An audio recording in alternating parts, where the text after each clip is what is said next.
Hi everyone, it is Nikki with Discarding Betty, and who might Betty be? Voila, Betty, my wonderful sourdough starter. And my channel, or our channel, is all about delicious discard dishes. So when she gets discarded, I make something. I try new recipes, I try old recipes and put a little Betty in them.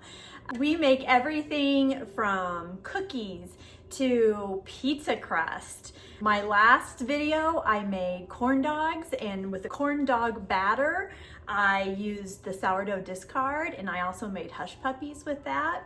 So really, you can do about anything with a little bit of good sourdough discard. So tonight, we are going to make delicious discard brownies. Really nice, thick, chewy, yummy, melt in your mouth brownies. I have been craving brownies for quite a while. I thought about buying a box of brownies and adding some sourdough discard to them and seeing how that goes, and I just couldn't do it. So I like making things from scratch as much as I can because I like knowing what's in my recipes. So tonight, we're just gonna do some regular old brownies, and I can't wait. I've been craving them for quite a while now. So let's get started. The first thing we're gonna do is preheat our oven to 350. Easy peasy. I have already taken my 9x9 baking dish and put a little olive oil in it, and then I'm also going to take some parchment paper, and I do this mainly so it's easier to get out of the dish that I have it in. Oh, it's brand new. I haven't even opened it. I go through so much parchment paper. I use it all the time. I may not be able to open it. Oh yeah, there we go. Okay. Just gonna tear off a little piece, and like in my past videos I show you, we're gonna make a lot of noise. Ooh, coal's on fire again tonight. So we're gonna make it into a nice ball. And we do this because it makes it a lot easier to put inside a dish once it's been all wrinkled up. Plus the olive oil in the pan will also hold it down too, but it's also nice to have the parchment paper so you can just pull it out. So much easier to cut them and eat them when they're hot. Maybe not right from the oven, but pretty close. Kind of go around the side. Once the batter's in there, it will hold it down more so, but that's what you need to do first. Then we're gonna start our oven, or we already started our oven. We're gonna start our stove, and we are gonna do a medium low for the melting process, because we are going to melt some yummy chocolate and butter together. So our first order of business is a full stick of butter. We're just gonna put that right in there. Oh, and you know what I forgot? I forgot my trash bowl. There's my trash bowl.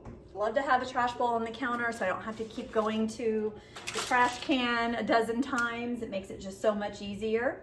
So while that is starting to melt, we're gonna go ahead and the mini chips measured out. I buy big bags of these little tiny, I like the little miniature chips better than bigger chocolate chips. Even in my cookies, I love all things little. Like my little wooden salt container. I love little things. So I really love little chocolate, and they are especially great in the browned butter sourdough chocolate chip cookies we'll be making soon. So go ahead, and as that butter is melting, it's also going to melt these chocolate chips. And this is 12 ounces, so it would be a regular bag. I'm gonna use this one tonight. I love all my wooden spatulas. This is kind of a little one, but this is really great for melting as well. Those chocolate chips are starting to melt, and the butter is starting to melt. There we go. I'm gonna move the camera here so you can see this. You don't need to see me. You can look at the butter and chocolate chips that are melting. And then we're gonna add some cocoa powder. You know, our normal is that a lot of people use is the Hershey's, and I do love this, and I have it and it's almost gone and I love it. But for these brownies, I am going to use a Dutch chocolate. This is the one I like the most to use, and it's just a really nice baker's chocolate. And you know, I don't know that a lot of people can tell a difference in this and the Hershey's. I just feel like this gives it a little bit more of a richer chocolate flavor, and I'm just kind of partial to it. So we're going to put in here a 1/2 cup of this Dutch chocolate. 1/2 cup here, and pour that in. Okay, got my bowl of soapy water in the sink so that I can immediately put my utensils in there as well. A couple of items that I have learned from watching Food Network for years in advance. I think it's Rachel Ray that does that. She puts the trash bowl out, and I don't know who does the bowl of soapy water, but maybe I just came up with that myself. I don't know, but I always have a bowl of soapy water in my sink. I'm going to turn this up just a little bit more so we can get that butter melted in there. And then the next thing we're gonna do is we're gonna put in some vanilla. And this is my vanilla from Mexico, and I'm so sad because you can see it's almost gone. And we're gonna do 2 teaspoons. Might pour a little extra. I love, love, love vanilla. I guess I'm gonna have to go back to Mexico. I need more vanilla. All right, that butter is really starting to melt now. Chocolate's getting all melted. I can smell that divine chocolate smell. Oh, so good. And just be patient, which I need to take my own advice. This is always hard for me. I just want it to melt really fast, but just let it melt on medium low and get all mixed in together. Doesn't that look great? That butter is almost melted. We're just gonna keep stirring this until it's all mixed together really well and nicely melted. A little spatula here. Well, now look, I've switched spoons and I didn't even mean to. Okay, well now that that is all melted, nice, I've scraped my sides, and then I'm just gonna go ahead and turn off my oven, and I am going to take it off the heat and just set it aside until it cools a little bit before we start mixing. All right, so now we are going to mix in the KitchenAid mixer some of our basic ingredients for these brownies before we add that chocolate mixture in here. The first thing we're gonna do is we're gonna add our eggs, and I have 3 eggs here. So we're gonna do 2 full eggs and then 1 egg yolk. Just trying to get that, boy, those whites are wanting to hang on tonight. Just a little bit of white there, and that's fine. I'm gonna put that in there. Those I will save for some scrambled eggs. Okay, next we're gonna put in, well, we're gonna actually mix that up a little bit there. And I'm going to add 1 cup of sugar. We're just gonna mix that right in. And then I have a 1/2 cup already pretty heavily packed. When I put my brown sugar in, I pack it really good. And this is a 1/2 cup of brown sugar. Okay, so now it's time to bring a little bit of Betty into the party. I had her up for quite a while, and so I had her in the refrigerator for several days while I had a really busy work week. And then that was July 4th week, and then last week we celebrated my mom's 75th birthday. Happy birthday, Mama. And we had a lot of family in, and we had daily events. So last week I didn't do any baking and had Betty in the refrigerator. And so when I got her out and fed her, it takes a few feedings to kind of get her back going again. And she's done pretty well. She went almost all the way up to the top today, and today was her 2nd day out. So I gave her a good stir. This recipe is gonna require about 1/2 cup of her, but I'm gonna pour out a full cup because I am gonna feed her anyway tonight, so I have to discard regardless, so I might as well just go ahead and discard. So we're gonna put in here about half a cup of our discarded sourdough. And then we're just gonna let this mix for about 7 to 10 minutes, which I've already had it mixing for a while now. And I am going to get another spatula here and scrape the sides, of course. You can smell that sourdough in there. All right, she's looking really good. She is nice and runny. I'm gonna put this in my bowl of soapy water. And then we're actually not going to stir in the flour and salt with the KitchenAid mixer. We're gonna do that by hand as soon as we mix the chocolate in. Oh goodness, this chocolate smells so good. All right. Let me put this over here so you can see that chocolate running in. Again, I tried to get it all in there. There's no bowl licking here. When my son was young, I always made sure we kept some extra in there, just like my mom used to do. But with no kids at home, my sweet kiddo is now married. Lovely, lovely girl, Lauren. Now I'm just ready for some grandbabies. Okay, I'm gonna give this a really good stir and mix in that chocolate really well. Bring it over here so you guys can see it now. Mixing process. Okay, that's mixed really nicely. So now we are going to mix in our cup of flour and salt. Okay, we've got our flour and then we've got our salt here, and it's about a teaspoon of salt. And I, of course, am using my favorite pink Himalayan salt. So we're gonna do about a teaspoon. That might be just a pinch more, but it'll be great. Now we're gonna mix this in. Now here's where it's gonna get a little thick. We just kind of wanna stir this in gently, and this is where, like I said, it's gonna start getting thick. Just gonna scrape those sides down.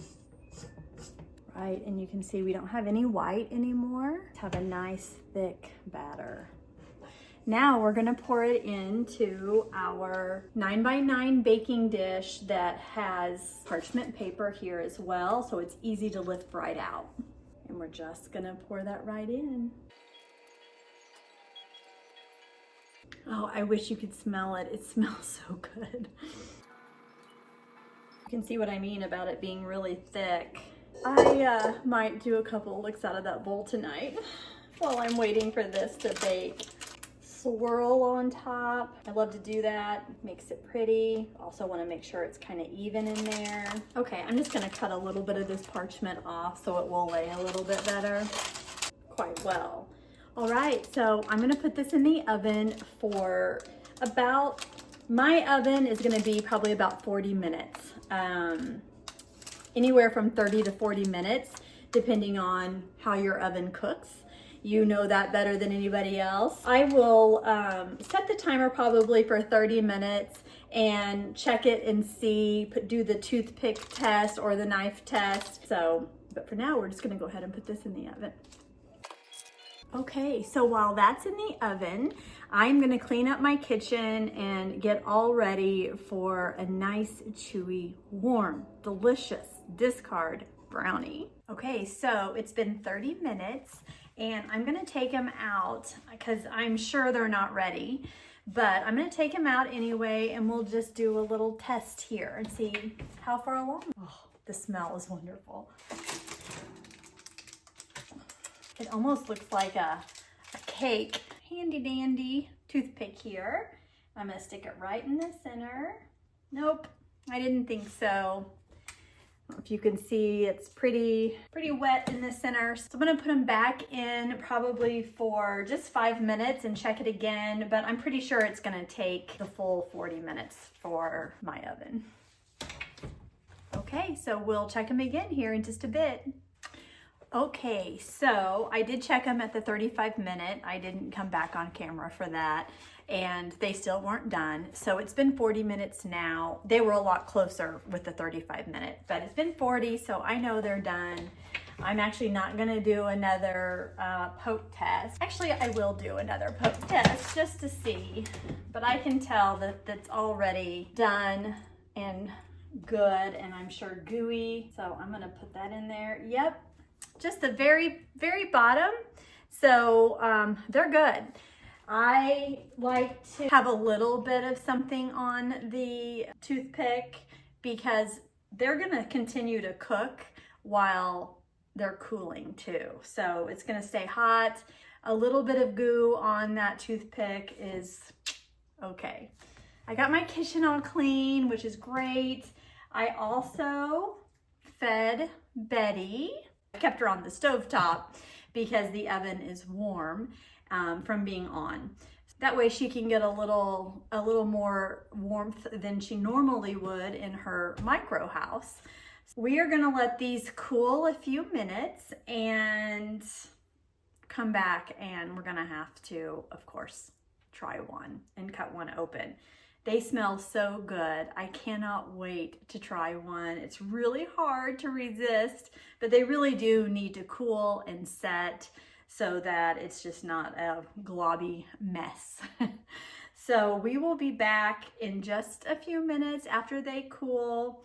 And if you like my channel, I would love it if you would subscribe so that every time a new video comes out, it will come right to you. And also, if you will like this video, it really helps with getting my videos out more so, especially because I'm new here on YouTube, but it helps getting my videos pushed out a little bit more with the algorithm if you will just hit the like too. So subscribe and like, and we'll be right back. Okay, so it's been about 20 minutes and I've let them cool long enough. It's time. I can't wait any longer. So I'm just gonna lift them right out here. We're gonna take a good look.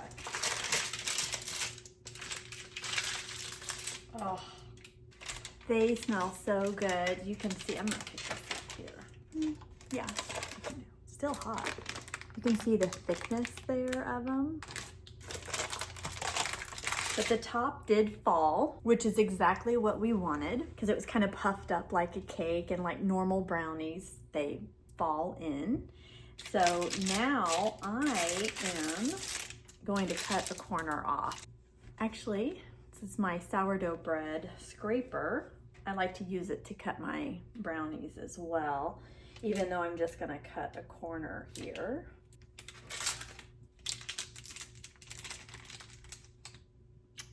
All right, look at that. Might be able to see it better there if it's on a plate. Doesn't that look great? And it's kind of got this crispy top here. All right, so let's take a bite. My mouth is watering. The thickness, they smell so good.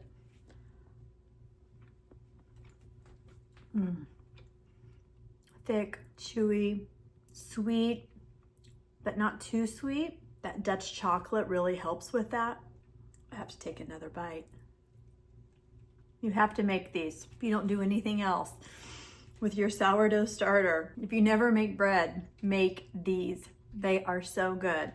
And I can just imagine a little bit of ice cream on this, or homemade whipped cream would be great on top of this as well. It sounds good, or just by itself. I mean, it's great just the way it is, which is how I'm gonna eat it right now. So from my home to your home, Betty and I wish you the best delicious discard dishes.